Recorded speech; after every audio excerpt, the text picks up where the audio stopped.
ابھی آپ نے جا کے عمرہ کرنا ہے، عمرہ طواف، اس کے بعد طواف کی 2 رکعت نفل پڑھتے ہیں جو ہم پہ پڑھنا واجب ہے، اور اس کے بعد سعی آپ کو کرنی ہے، اس کے سعی یعنی وہ دوڑنا جو ہوتا ہے، اور اس کے بعد آپ کو حلق یا قصر کروانا ہے، اس کا نام عمرہ ہے۔ بس یہ 4 چیزیں ذہن میں رکھیں، لیکن کس طریقے سے کرنا ہے وہ میں آپ کو گزارش کر دیتا ہوں۔ اب اگر مرد حضرات ہیں، انہیں طواف شروع کرنے سے پہلے اتباع کرنا ہوگا۔ اتباع کا مطلب کیا ہوتا ہے کہ جیسے یہ احرام کی چادر ہے آپ کی، یہ آپ کندھے سے ہٹائیں، سیدھے کندھے سے اس کو بغل کے نیچے سے نکالیں اور الٹی طرف ڈال لیں، یہ سیدھا کندھا کھلاؤ، اور یاد رکھیں یہ طواف سے پہلے ہی کھولیں گے۔ بعض حاجی ایئرپورٹ سے اپنے گھر سے نکلتے ہیں، کندھا کھول لیتے ہیں، بھئی ابھی ضرورت کیا ہے آپ کو، پورا ڈھک کر رکھیں آپ، بلکہ اسی کندھا کھلے حالت میں اگر آپ نے نماز پڑھی تو مکروہ ہوتی ہے، ٹھیک ہے نا، تو ڈھک کر رکھیں۔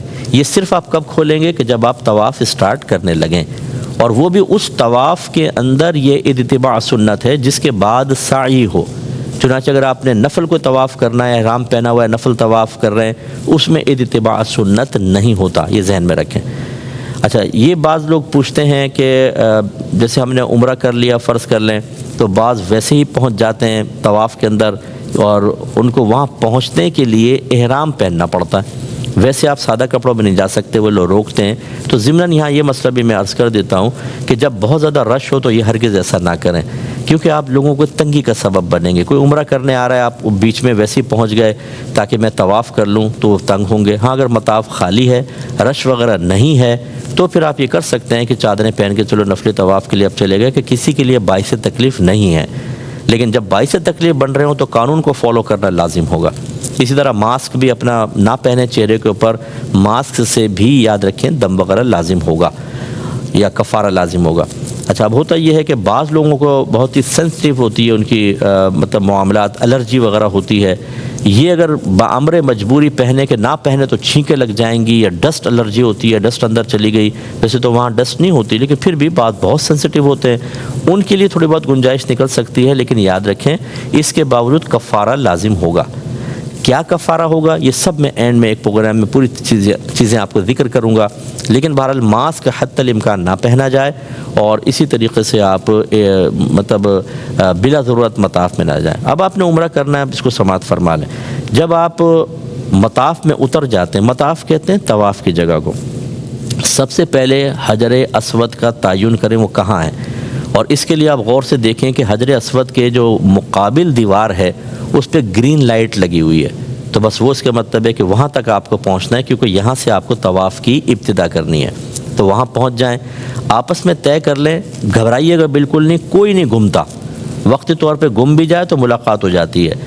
بہتر یہ ہے کہ آپ طواف سے پہلے آپس میں سب یہ طے کر لیں، خصوصاً جیسے بچے ہیں، آپ کی زوجہ وغیرہ ہیں، اگر ہم بچھڑ گئے تو اس لائٹ کے نیچے فلاں جگہ مل جائیں گے، بس پھر وہاں پہ جا کے بیٹھ جائیں، اگر بچھڑ بھی گئے تو سب وہاں پہ آ کے جمع ہو جائیں، گھبرانے کی ضرورت نہیں ہے، کوئی رونے دھونے کی ضرورت نہیں ہے، بالکل سکون سے اپنا طواف کریں۔ اب آپ جیسے پہنچ گئے تو پہلا جو ہے وہ حجر اسود پہ آپ پہنچ کر آپ نے طواف کی نیت کرنی ہے۔ مردوں نے اتباع کر لیا، بہنیں ویسی ہوں گی، آپ جیسے یہ کعبۃ اللہ ہے اور یہ کونے پہ حجر اسود ہے، اس کی طرف رخ کر لیں، حجر اسود کی طرف۔ چومنے کا تو موقع نہیں ملتا، اور آپ دل میں نیت کریں کہ اللہ تیری رضا کی خاطر میں طواف کا ارادہ رکھتا ہوں، اسے میرے لیے آسان کر دے اور اسے اپنی بارگاہ میں قبول فرما لے۔ اس کے بعد پھر آپ استلام کریں گے، کوئی استلام کہتے ہیں، اس طرح ہاتھ کر کے اپنے ہاتھوں کو چومیں گے، اور ساتھ میں پڑھ دیں بسم اللہ والصلاۃ والسلام علی رسول اللہ۔ یہ کتابوں میں لکھا ہوتا ہے، آپ وہ دعا وغیرہ کوئی بھی لکھی ہو پڑھنا چاہیں پڑھ لیں، لیکن میں دل میں طواف کی نیت ضرور کرنی ہے۔ اب آپ جیسے کھڑے ہوئے تھے، آپ نے نیت کی، اب آپ فوراً اس طرح ہو جائیں کہ آپ کے لیفٹ سائڈ اب حجر اسود کی طرف ہو، اور آپ نے اینٹی کلاک وائز طواف اسٹارٹ کرنا ہے، ٹھیک ہے، سارے وہ تو کر ہی رہے ہوتے ہیں، پھر بھی اینٹی کلاک وائز ذہن میں رکھیے گا۔ اور اب آپ طواف اسٹارٹ کریں گے۔ مردوں کے لیے پہلے 3 چکروں میں رمل کرنا سنت ہے۔ رمل کا مطلب یہ ہے کہ تھوڑا سا اکڑ کر چلنا، تھوڑا سا تیز چلنا، لیکن ایسا نہیں کہ لوگوں کو تکلیف ہو۔ اگر تکلیف ہو تو آپ اتنی دیر رک جائیں، جیسے رش ہوتا ہے بہت زیادہ تو آپ، اور اگر رمل آپ چھوڑ دیتے ہیں یعنی رش کی وجہ سے بہت ہی پیک چل رہا ہے تو کوئی مسئلہ نہیں ہے، اس میں کوئی گناہ نہیں ہوتا، یہ رمل صرف سنت ہے۔ تو اس لیے 3 چکروں میں ہوگا. چوتھے چکر کو پھر آپ ویسے نارمل یعنی باقی چکر نارمل کریں گے. بہنوں کے لیے رمل سنت نہیں ہے. اب آپ نے پہلا چکر شروع کیا, کیا پڑھیں؟ بعض لوگ پوچھتے ہیں. افضل ترین جو ہے وہ درود پاک ہے. ہر چکر میں ہر قدم پہ درود پاک پڑھتے رہیں. اور ہم نے پہلے آپ کو بتایا تھا کہ آپ کو تلبیہ پڑھنا ہے, لیکن جب آپ طواف شروع کرتے ہیں عمرے کا تو تلبیہ موقوف ہو جائے گی. اب تلبیہ نہیں پڑھنے, اب آپ درود پاک پڑھیں. بعض لوگ جو ہیں وہ حج کی کتابیں ہاتھ میں ہوتی ہیں, دعائیں پڑھ رہے ہوتے ہیں. یہ حج کی کتاب دیکھ کر پڑھنا خلاف سنت ہے, ٹھیک ہے نا. اور اسی طرح بہت سوں کو دیکھیں گے کہ ان کا گروپ لیڈر آگے ہوتا ہے اور وہ بلند آواز سے دعا پڑھتا ہے, باقی سارے اس کو دہرا رہے ہوتے ہیں. یہ بھی خلاف سنت ہے, کوئی سنت طریقہ نہیں ہے. لیکن آپ کسی پہ تنقید نہ کریں, کسی کو حقیر نہ سمجھیں, کسی کا مذاق نہ اڑائیں. ہو سکتا ہے کون اللہ کی بارگاہ میں کتنا مقبول ہے, تو بالکل عاجزی کے ساتھ اپنے آپ کو فوکس رکھیں. تو ہمارا مشورہ درود پاک پڑھیں. اب آپ چکر لگائیں گے, چلتے جائیں گے. پہلا آپ نے حجر اسود, پھر اس کے بعد رکن شامی, اس کے بعد رکن عراقی یعنی کونوں کے نام ہیں, پھر رکن یمانی آتا ہے.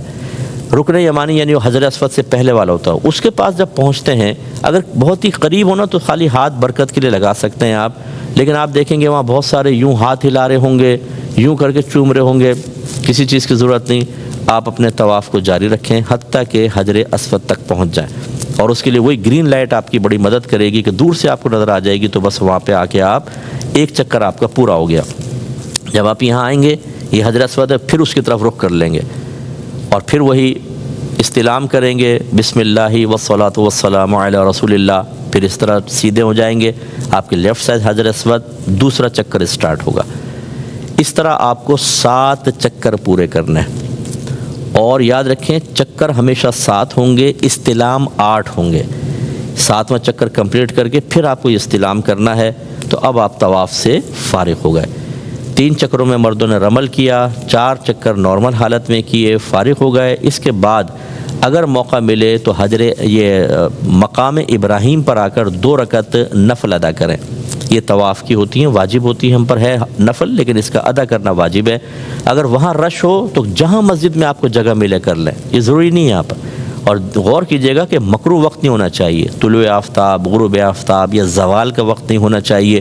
ان وقتوں میں نوافل منع ہے. اگر یہ وقت چل رہا ہے تو پھر تھوڑا وقت گزار لیں, بعد میں ادا کر لیں, کوئی مسئلہ نہیں ہے, تاخیر ہو سکتی ہے اس میں. مقام ابراہیم پر نماز ادا کرنے کے بعد یا مسجد میں کہیں پر پھر اگر موقع ملے تو ملتزم پر حاضر ہوں.